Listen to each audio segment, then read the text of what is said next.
Madras Animal Rescue Society is something that we started in 2019, and the shelter is called Daman. Daman has the largest number of paraplegic dogs in Tamil Nadu in South India. In fact, we get requests for taking in paraplegic dogs from all over the country.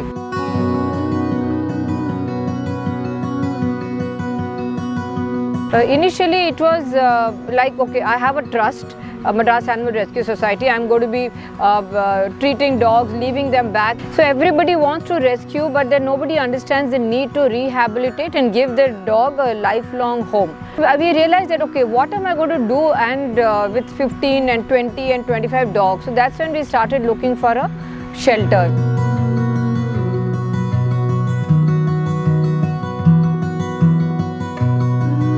With great difficulty, there was a kind lady, friend who, Mrs. Malika Swaminathan, really grateful to her because she kind of had this big place, 3.5 acres, and she said, why don't you look at it?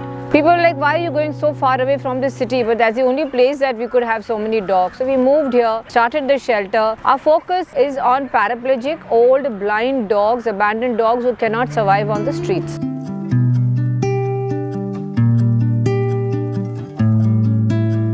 வணக்கண்ணா, நாங்களுக்கு வந்து இந்த 2 கால் பப்பினா ரொம்ப உயிர் எங்களுக்கு. ஏன்னா அதுங்க வந்து நடக்க முடியாதுல்ல, அதை தூக்கி விடனா ரொம்ப கஷ்டமாக இருக்கும். அதை தான் நாங்கள் உசாராக பார்ப்போம். இந்த 4 கால் பப்பிலாம் கூட அதிகம் பார்க்க மாட்டோம். ஏன்னா அது வந்து ஓடிடுதுங்க. இப்போ இந்த வள்ளத்தில் எவ்வளோ கஷ்டப்பட தெரியுமா? தண்ணியில் மேய்ஞ்சி போய் இந்த ரூமில் இருக்கிறதெல்லாம் மாற்றி அங்கே விட்டோம். இந்த 2 கால் பப்பி தான் நாங்கள் தூக்கி விட்டோம். 4 கால் பப்பியில் தும்னு எகிரி வந்துச்சு. அதனால் வந்து இந்த 2 கால் பப்பினா தான் எங்களுக்கு உயிர் ரொம்ப.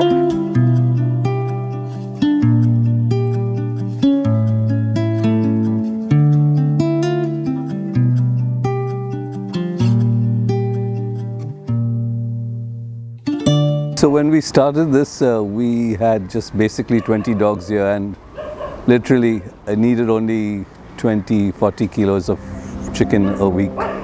Now we're currently gone up to 80 kilos a day with 360 dogs here, practically 60 kilos of rice, and occasionally we do vegetables also, eggs.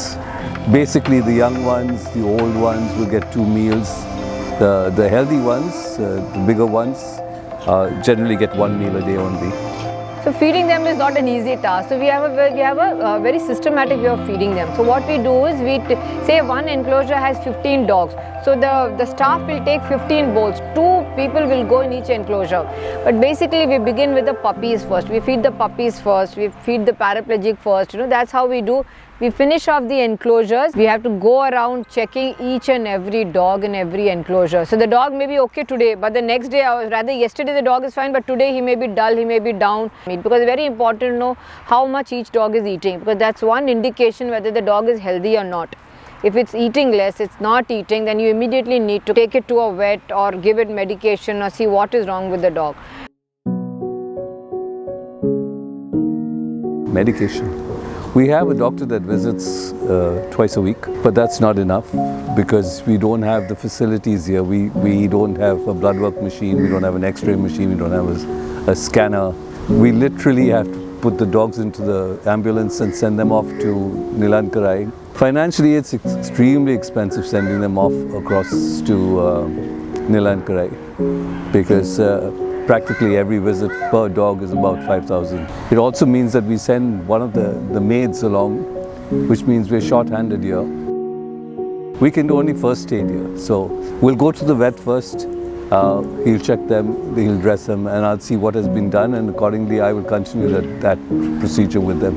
But the focus on paraplegic dogs, why? Because they were paraplegic dogs. Normally people used to euthanize paraplegic dogs because it's very difficult to take care of a paraplegic dog. Okay, nobody wants to keep a paraplegic dog because they poop and pee in the same place. They are full of, you know, urine and all the time. So what was happening is people thought it was very kind to euthanize a paraplegic dog, which was not true, because apart from the fact that they can't walk, they eat, they play, they enjoy themselves, you know, they are like any other normal dog, right? So why euthanize these dogs, right? Give them a chance, give them a second chance is what we decided. So what we did is we started focusing on the paraplegic dog. Before that, somebody came to the shelter and said, oh, I've never seen a paraplegic dog. Why? Because they were all euthanized.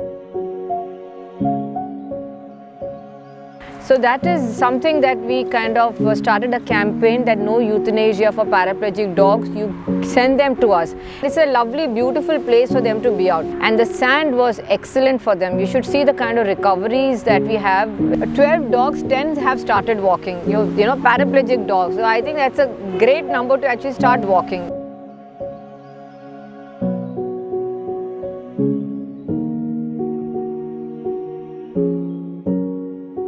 I don't like to talk about negative. Like, I don't want to come there, oh, you know what, I'm so sad, I'm so desperate, please come help me. No, I do not. I hate it.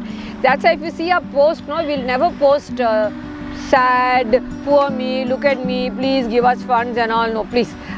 We are a happy couple. We love doing what we are doing, and we should attract that kind of people and that kind of energies too. The point is, we need a happy place. We don't need a sad place. And we've made it such.